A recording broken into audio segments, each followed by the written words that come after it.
Baik, assalamualaikum warahmatullahi wabarakatuh. Perkenalkan, nama saya Firly Jain Ananto dengan NPM 21754008.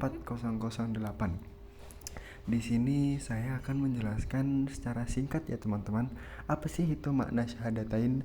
Syahadatain atau dua kalimat syahadatan merupakan kalimat yang utama dan pertama yang harus diucapkan dan dipahami apabila seseorang masuk Islam dan bagi seluruh umat Islam pada umumnya. Syahadatain ini mengandung dua pengertian yang sangat mendasar, yaitu bahwa tiada Tuhan selain Allah dan Muhammad SAW adalah Rasul Allah. Syahadat syahadat berfungsi sorry ya teman-teman syahadat berfungsi sebagai pernyataan bahwa seseorang beragama Islam mengakui, meyakini, dan mengimani agama Islam serta Allah Subhanahu wa taala sebagai Tuhannya dan Rasulullah sebagai utusannya. Kandungan syahadatan di sini ada tiga ya teman-teman: ikrar, sumpah, janji. Yang pertama itu ikrar, yaitu suatu pernyataan seorang muslim mengenai apa yang diyakini. Ketika seorang muslim mengucapkan kalimat syahadat, maka ia memiliki kewajiban untuk menegakkan dan memperjuangkan apa yang ia ikrarkan itu. Yang kedua, sumpah. Sumpah seseorang yang sudah bersumpah berarti ia bersedia menerima akibat dan resiko apapun dalam mengamalkan sumpah tersebut. Artinya seorang muslim itu siap dan bertanggung jawab dalam tegaknya Islam dan penegakan ajaran Islam. Yang ketiga ada janji teman-teman. Artinya setiap muslim adalah orang yang berjanji setia untuk mendengarkan dan taat dalam segala keadaan terhadap semua perintah Allah Subhanahu wa taala yang terkandung dalam Al-Qur'an dan hadis. Selanjutnya kita masuk pentingnya syahadatain. Syahadat adalah pintu masuk ke dalam Islam.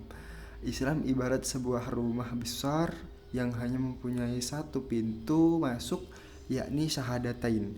Orang non-muslim yang ingin masuk Islam harus menghafalkan dua kalimat ini. Andai saja ada seseorang mengamalkan ajaran Islam seutuhnya tetapi tidak pernah mengucapkan syahadatain, maka semua amalnya sia-sia. Karena dia sama juga mengajarkan pekerjaan rumah di luar rumah gitu. Inti sehari ajaran Islam dalam hal relasi, Islam mempunyai tiga hubungan, yaitu hablum minallah, hablum minannas, dan hablum minal alam. Islam begitu luas teman-teman, mencakup segala sendi kehidupan, sampai hal yang dianggap remeh pun dibahas oleh Islam. Akan tetapi seluruh ajaran Islam terangkum dalam dua kalimat. Kita masuk ke asas revolusi. Dari kafir menjadi Islam adalah sebuah revolusi atau perubahan besar pada seorang maupun kaum. Sejarah zaman Nabi pun menceritakan perubahan peradaban yang amat besar dari zaman jahiliyah menjadi zaman Islamiyah. Sekitar 23 tahun dakwah Nabi sampai akhirnya agama sempurna. Banyak orang-orang Arab yang masuk ke dalam Islam. Inilah yang disebut dengan revolusi. Kehidupan masyarakat berubah total dari biadab menjadi beradab. Hakikat dakwah para rasul dari zaman Nabi Adam sampai zaman Nabi Muhammad, syahadat adalah ciri khas wahyu dari Allah. Walaupun berbeda dalam syariatnya masing-masing, seluruh nabi yang menjadi utusan Allah mempunyai satu ajaran yang sama, ajaran tauhid namanya. Dalam Al-Qur'an, surat Al-Hajj ayat 78, yang Allah menyebut umat Nabi Ibrahim sebagai muslimin, yang artinya itu seperti agama bapak kalian Ibrahim. Dia Allah menyebut kalimat kalian muslimin sebelum turunnya Al-Qur'an. Lanjut ke keutamaan yang besar. Nabi Muhammad memprioritaskan ucapan kalimat syahadat sebagai tingkatan iman level paling tinggi. Keutamaan yang dikandungnya tak dapat terkira lagi.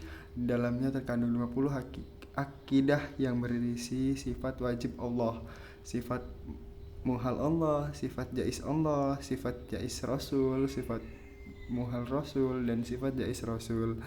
Rasulullah bersabda, iman memiliki lebih dari 70 cabang. Yang paling utama adalah ucapan la ilaha illallah, dan yang paling rendah adalah menyingkirkan bahaya dari jalan. Banyak ganjaran yang Allah berikan kepada manusia yang sudah bersyahadat.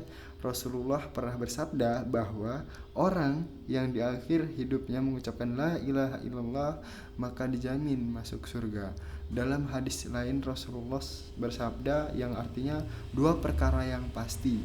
Seorang sahabat bertanya, apakah perkara itu ya Rasulullah? Rasulullah menjawab, barang siapa yang mati dalam keadaan tidak menyekutukan Allah dengan sesuatu apapun, ia tetap masuk surga. Hadis riwayat Muslim. Kita masuk ke syarat diterimanya syahadatain.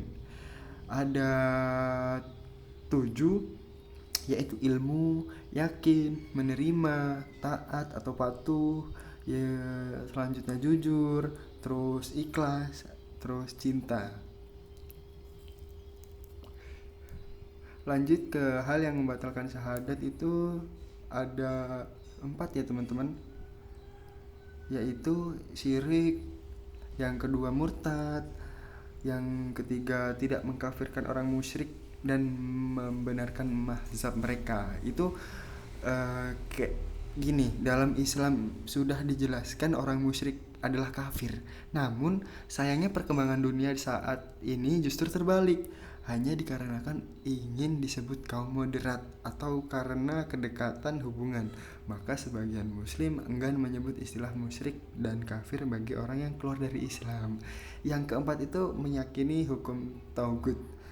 Apa itu sih meyakini hukum tauhid tuh? Dalam sebuah riwayat disebutkan Umar bin Khattab mengatakan tauhid adalah syaiton, sementara Jabir menjelaskan tauhid adalah tukang tenung yang turun padanya syaiton, sementara hukum tagut adalah hukum yang dibuat manusia, dan saat ini banyak orang yang lebih menggunakan hukum dibandingkan hukum Islam.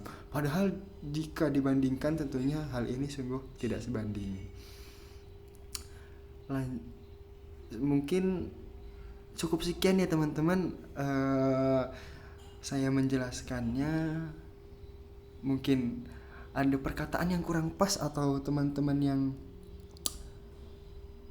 sekiranya kurang baik dimaklumin, atau saya mohon maaf. Sekian penjelasan dari saya. Wassalamualaikum warahmatullahi wabarakatuh.